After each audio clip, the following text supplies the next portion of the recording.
ప్రాంతంలో ఉన్న వ్యక్తికి తండ్రి అసూయ చేత ఈ యొక్క మేరబు జీవితాన్ని నాశనంలోనికి వెళ్ళేలాగా చేసేసిండు కదా. దేవునికి స్తోత్రం. అసూయ తన ఒక జీవితాన్ని నాశనం చేస్తుంది. దేవునికి స్తోత్రం. అసూయ తీసి ఇప్పుడు మనం ఏమనుకుంటాం, నిప్పులు తీసి వేరే వాళ్ళ మీద వేయాలని లోపల ఏమైపోతుంది, మన చేతులే కాలుతాయి, మన వస్త్రమే కాలుతుంది, మనమే కాలుతాం. దేవుడికి స్తోత్రం. అసూయ మన బిడ్డలకి తగులుతుంది. ఎవరికి తగిలింది?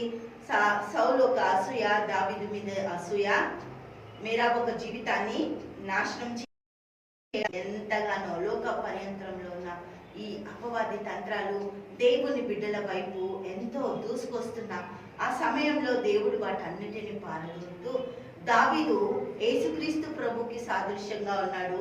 మేరాబు నీకు నాకు సాదృశ్యంగా ఉంది. దావీదు యేసుక్రీస్తు ప్రభు అయితే హల్లెలూయా, మేరాబు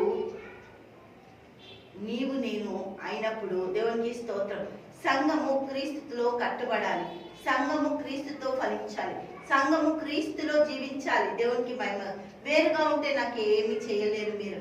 దావీదుకు భార్య అవ్వాల్సిన మేరాబు హల్లెలూయా వేరే అతనికి భార్య అయింది కదా. దేవునికి మహిమ కలుగుగా. క్రీస్తులో మేరాబు ఫలించాలి అంటే దావీదుతో అంటు కట్టబడాలి, దావీదుతో సాంగత్యం చేయాలి, దావీదు మీద విశ్వాసంతో తన జీవితాన్ని కొనసాగించుకోవాలి. కానీ అదేది కూడా అక్కడ జరగట్లేదు. ఎందుకు? తండ్రి యొక్క అసూయ చాలా భయంకరంగా పనిచేస్తుంది. ఇక్కడ వీళ్ళు ఏమని పాడుతున్నారు? 18వ అధ్యాయం, 1 సమూయేలు 18వ అధ్యాయము 6వ వచనం చూస్తే, దావీదు ఫిలిష్తీని హతం చేసి తిరిగి వచ్చినప్పుడు స్త్రీలు ఇజ్రాయేళ్ల ఊళ్ళల్లో నుండి తంబూరాలతోనూ సంబరములతోనూ వాద్యములతోనూ పాడుచు నాట్యములు ఆడుచు రాజైన సౌలు ఎదుర్కొంటూ ఆ స్త్రీలు గాన ప్రతిగానములు చేయించు సౌలు 1000 కొలదియు దావీదు 10,000 కొలదియు అని పాడి. కొన్ని వీళ్ళొక్కరు వాడితే అయిపోతుంది కదా. అని ఏం జరిగింది? లోకమంతా ఊరంతా వాడుతుందంట. 1 సమూయేలు 29వ అధ్యాయము 4వ వచనం చూద్దాం. అందుకు ఫిలిష్తీయుల సర్దారులు అతని మీద కోపపడి, ఈ మనుషుని నీవు నిర్ణయించిన స్థలమునకు తిరిగి పోనిమ్ము, అతడు మనతో కూడా యుద్ధమునకు రాకూడదు. యుద్ధమందు అతడు మనకు విరోధి ఆయనేమో. దేని చేత అతడు తన యజమానితో సమాధానపడును? మన వారి తలలు ఛేదించుకొని తీసుకొని పోవుట చేతనే కదా తన యజమానితో సమాధానపడును. సౌలు 1000 కొలదిగాను దావీదు 10,000 కొలదిగాను హత్య చేసిరని వారు నాట్యం ఆడుచు గాన ప్రతిగానములు చేయుచు పాడిన దావీదు ఇతడే కాడా అని అతనితో చెప్పింది. దేవునికి స్తోత్రం. ఇదంతా కూడా ఈ యొక్క పాటనే మేరాబు జీవితాన్ని నాశనం చేసింది.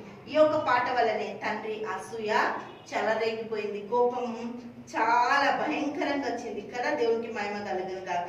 అసూయ వల్ల తన ఒక బిడ్డ జీవితాన్ని సౌలు నాశనం చేసుకొని మనము పశ్చాత్తాపంతో ఒకవేళ దేవుని దగ్గర గనక సౌలు వచ్చి ఉంటే మేరాబు జీవితం నాశనం అయ్యేది కాదు. భయంకరమైన పరిస్థితిలో మేరాబు జీవించింది.